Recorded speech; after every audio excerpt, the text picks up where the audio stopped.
Hello बच्चों, let's read a given question. The question says light travels a distance x in time t1 in air and 10x in time t2 in another denser medium. What is the critical angle for this medium?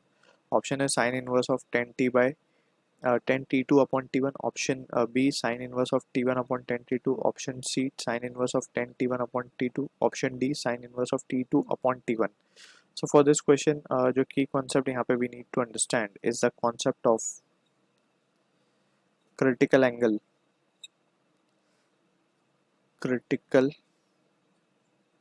Angle, right. So basically हमसे critical angle के बारे में पूछा जा रहा है.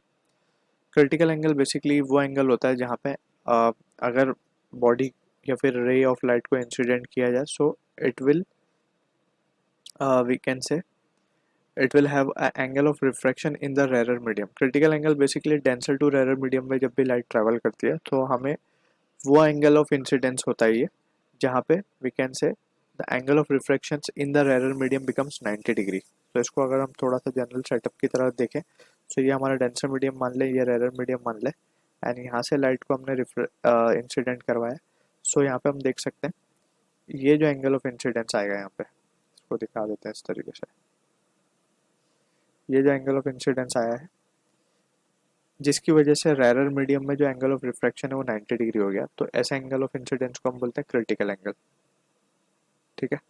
सो अब यहाँ से ही हम अगर स्नेल्स लॉ अप्लाई कर लें तो स्नेल्स लॉ जब हम अप्लाई करेंगे तो we can write it as to be sine C will be equals to, इसका रिफ्रैक्टिव इंडेक्स मान लेते हैं म्यू1, इसका मान लेते हैं म्यू2.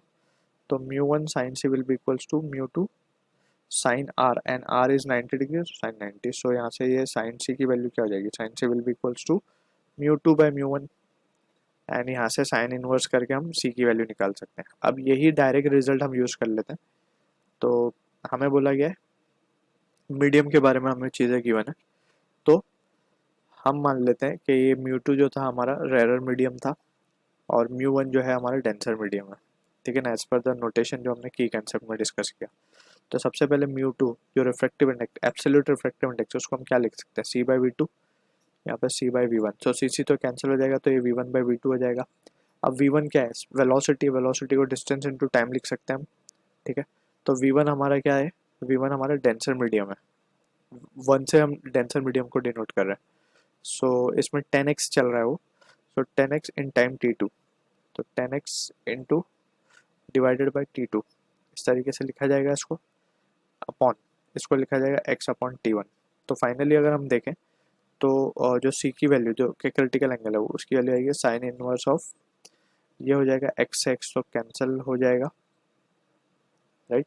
हमारे पास बचेगा 10t1 upon t2. So this is the answer we are getting, जो कि ऑप्शन सी से मैच कर रहा है. So I hope you understood the solution. All the best.